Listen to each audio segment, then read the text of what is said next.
ny zavatra resahako eto teboka anankiroa ihany. Voalohany resaka tolona, olona hafa no nijoro ny tarika famboleka azy teto raha tsy nitolontsika, ka aza omenareo tsiny raha natsitika kely ny resaka tolona. Ny teboka faharoa dia ny resaka famboleka azo antom-pisitsika androany.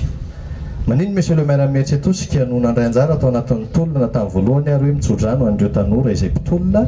Voalohany tsy tiako vakivakisa mieritreritosika satria 2015 candidat anankivalo ben'ny tanàna voalohany tamin'izay, nirasaka faharoa 2019 candidat anankitelo, nivoy an'le hevitra hoe fihavanana raha ihany.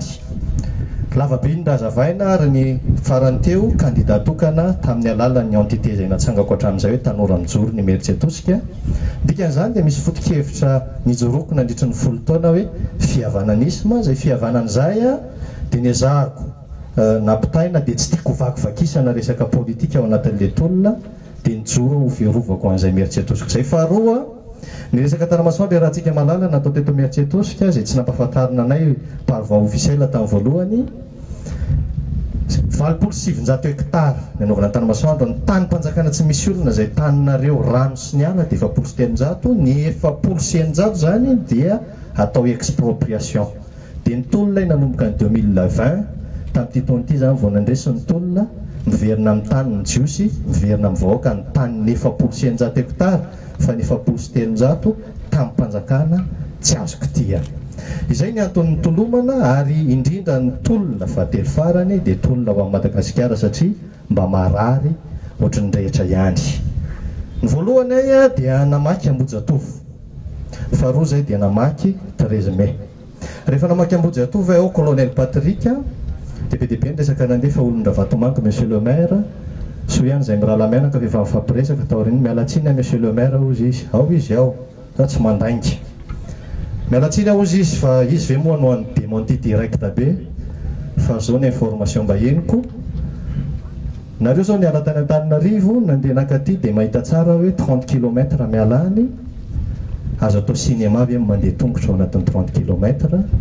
Fa noho ny fahamaroan'ny vahoaka niala teto mieritreritosika Parbatonga tany dia niembotra ny mpitandro filaminana na dia nisy ary ny affrontement.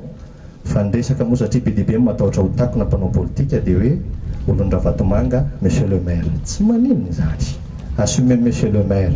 Monsieur le maire koa efa niteny tamin'ny voalohany fa candidat présidentiel amin'ny élection raha raikitra amin'ny 2028 zany rehetrarehetra zany misy enjeu politika daholy fa assumena hatramin'ny farany ny zavatra nolazaina. Ny tiako resahana le retsy matoa zay nandray anjara tolona, za tsy nitady toerana ao amin'ny gouvernement, tsy nanatona anareo teny avoloha fa nanatonako teny avoloha dia resaka izay sy colonel Patrick mahakasika an'le resaka hoe raha Vatomanga izay nialany tsy ny tamiko, fa tsy tonga teny dia hitady hoe meo anany département anankitelo tsy sezany tedaviko.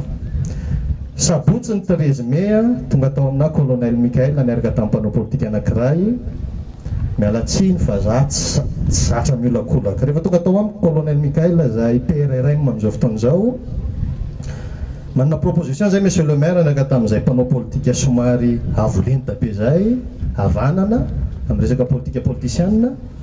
Dia anao monsieur le maire no eritreretanay atao filoana tetezamita fa tsy ataonao tsy tianao Ibrahim Traoré zahay. Dia hoy aho hoe za hoa tsy tianao filoana tetezamita fa zay élection présidentielle. Zay koa izy hetsika fa za hitarika vahoaka raha bitso hamaky 13 Mai. Zay ny ilainay monsieur le maire ozy izy colonel Patrick izay président de la fondation de la république amin'izao zay niresahako zany, tsy nalana anazy atao alohan'izay. Ny tiako resahana dia tsotra, tolona ny resahana, mety omenareo tsiny mety ho arabinareo mety esoanareo fa ny angaviako za tsy mitady toerana, tsy te ho ministre, tsy te haka département mba tsy ho teteza mitatra tia, fa isy feuille de route mazava tsara andehanana any amin'ny élection crédible, transparente ary neutre. Izay mba faniriny monsieur le maire, tsy mitady toerana, tsy maniry hoe ihany tiako ataoko chef de région aty amin'ny faritra Itasy, tsy maniry hoe délégué ihany napetraka ao mieritreritosika na chef district ihany, fa nofinofiko mba tena ho élection libre, fa tsy zay tohana ny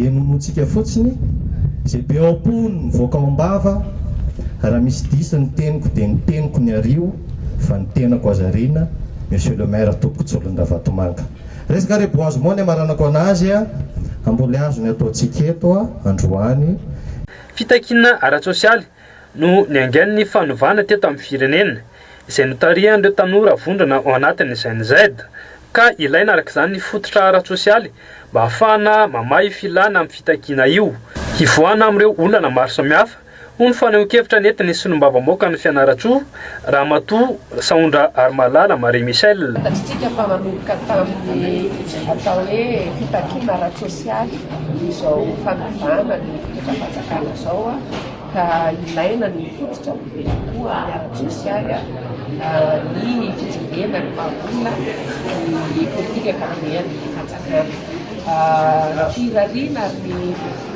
fangatahanay zany solombava-bahoaka indrindrandrindra dia ny voahana amin'izao atao hoe crise ara-tsosialy crise ara-politika satria ao anatiny transition ihantsika na tiatsika na tsy tiatsika atao hoe misy rupture kely ihany zany constitutionnel fa efa nosy motsika ao anatin'izay fitoboana ny fanomboana izay concertation nationale izay ilay fotopisainana malagasy mila fampirisaka ihany koa ary hitantsika fa mandray anjara tanteraka ao anatin'izany fifampirisahana zany ary efa mametraka hatrany zany izahay hoe mila mametraka zay dialogue inclusive zay mba hifahantsika miaraka satria Madagasikara iraisana samy malagasy isika samy vahoaka malagasy ary miteny foana hoe oka le fanirikiliany le filongany moa fitenenany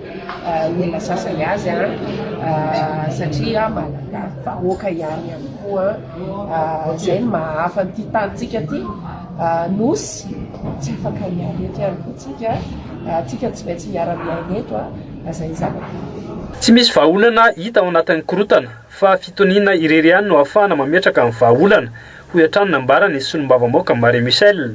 Tokony ametraka izany filaminana izany koa ny fihetsika ataon'ireo herivelona rehetra ao anatin'ny firenena raha ny fanazavany hatrany. Ninona lasaintsika tsy ahita vahaolantsika vahaolana malagasy vahaolana iraisana vahaolana ao amin'ny firenena no zava-dehibe ary tsy ahita vahaolantsika raha ohatra ka tsy hisy ny fitoniana sy filaminana ka eo moa ny hanamafisanay an-trano hoe ireo mety hetsika rehetra sy fanapahan-kevitra sy fihetsika amin'ny rehetrarehetra sy ny herivelona rehetra rehetra na aty aminay mpanohatra dia tokony hametraka foana an'izay fitoniana sy filaminana.